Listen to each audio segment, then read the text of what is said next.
ശുചീകരണ തൊഴിലാളി ജോയിയുടെ മരണത്തിലേക്ക് നയിച്ച ആമയിഴഞ്ചാൻ തോടിന് സമാനമാണ് കൊച്ചിയിലെ കനാലുകളുടെ അവസ്ഥ. കൊച്ചിയിലെ മാലിന്യം മുഴുവൻ ഒഴുകിയെത്തുന്നത് പേരണ്ടൂർ മുല്ലശ്ശേരി കനാലുകളിലേക്കാണ്. ഭരണം മാറി മാറി വന്നിട്ടും കാലങ്ങളായി മാലിന്യ കൂമ്പാരമായി തുടരുന്ന കൊച്ചിയിലെ കനാലുകൾക്ക് രക്ഷയില്ല. അലി അക്ബർ ഷാ ചേരുന്നുണ്ട് വിവരങ്ങളുമായി. അലി, ഈ കൊച്ചിയിലെ കനാലുകളുടെ അവസ്ഥ എന്താണ്? ഞാൻ നേരത്തെ പറഞ്ഞ പോലെ തന്നെ ഒരു ജോയിയെ നമുക്ക് നഷ്ടപ്പെട്ടു. ഇനിയും ഒരുപാട് ജോയിമാരെ കാത്തിരിക്കുന്ന മാലിന്യ കൂമ്പാരങ്ങളാണത്. എന്താണ് നിലവിലെ ഒരു സാഹചര്യം?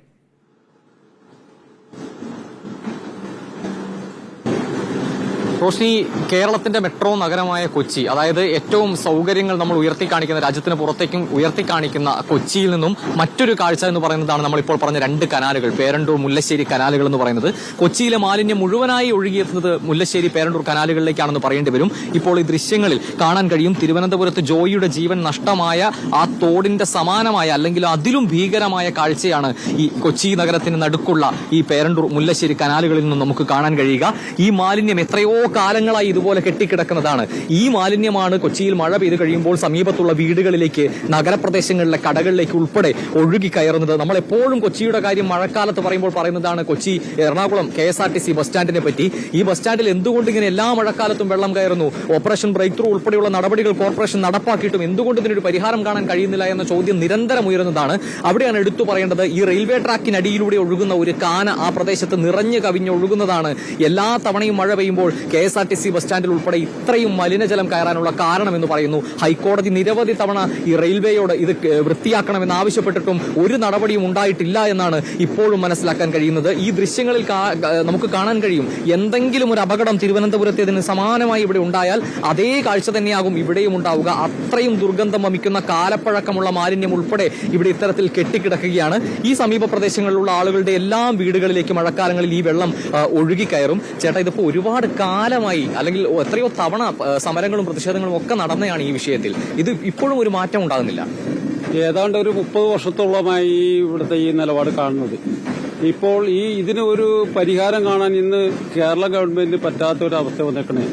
അവർക്ക് രണ്ടാമത് തുടർ ഭരണം കിട്ടിയിട്ടും ഇതിനൊരു പരിഹാരം കാണാൻ വേണ്ടിയിട്ട് ഇവർ ഈ വെള്ളപ്പൊക്കത്തിന്റെയും ഈ ഓടകൾ നടന്നുകൊണ്ടിന്റെയും അവര് പഠനത്തിന് വേണ്ടിയിട്ട് നെതർലാൻഡിലും മറ്റേ വിദേശ രാജ്യങ്ങളിൽ പോയിട്ട് ഇതിന്റെ പഠനം നടത്തിവരെയും ആ പഠനത്തിന് നടത്തിയിട്ട് ആ പഠനത്തിന്റെ ആസ്പദമാക്കിയിട്ട് ഇവര് എന്താണ് ഇവിടെ ചെയ്യാൻ, ഇവരൊന്നും തന്നെ ഇവിടെ ചെയ്തിട്ടില്ല. ഈ മലിനജലമല്ലേ മഴക്കാലത്ത് നിങ്ങളുടെയൊക്കെ വീടുകളിലേക്ക് കയറുന്നത്? ഞാൻ ഈ പരിസരത്തുള്ള ഒരു പൊതുപ്രവർത്തന നിലയ്ക്ക് ഞാൻ ഓരോരോ എന്റെ സഹോദരിമാരുടെയൊക്കെ വീടുകളിൽ ചെല്ലുമ്പോൾ മുട്ടിരി വെള്ളത്തിൽ കൂടിയാണ് പ്രാഥമിക കർമ്മം പോലും നടത്താൻ പറ്റാത്ത ഒരു അവസ്ഥയാണ് കമ്മട്ടിപ്പാടത്തും ഈ ഉദയനഗറിലൊക്കെ ഞാൻ കാണുന്നത്. അത് ഇതിന് പലതവണ ഞങ്ങൾ ഇതിന്റെ തന്നെ നേതൃത്വം വഹിക്കുന്ന കൊച്ചി കോർപ്പറേഷൻ മേയർക്ക് ഇതിനൊക്കെ പലതവണ പരാതി പറഞ്ഞെങ്കിലും ഇന്നേ വരെ ഇതിനൊരു നടപടി ഉണ്ടാക്കിയിട്ടില്ല. ഇന്നിപ്പോൾ നമ്മുടെ തിരുവനന്തപുരത്ത്, നമ്മുടെ തലസ്ഥാനമായ കേരളത്തിന്റെ തലസ്ഥാനമായ തിരുവനന്തപുരത്ത്, ആ തിരുവനന്തപുരം കോർപ്പറേഷനിലെ ഒരു മാലിന്യ തൊഴിലാളിയുടെ ദാരുണ അന്ത്യം, അത് വളരെ വേദനാജനകമായിട്ടുള്ളതാണ് എനിക്ക് അനുഭവപ്പെട്ടത്.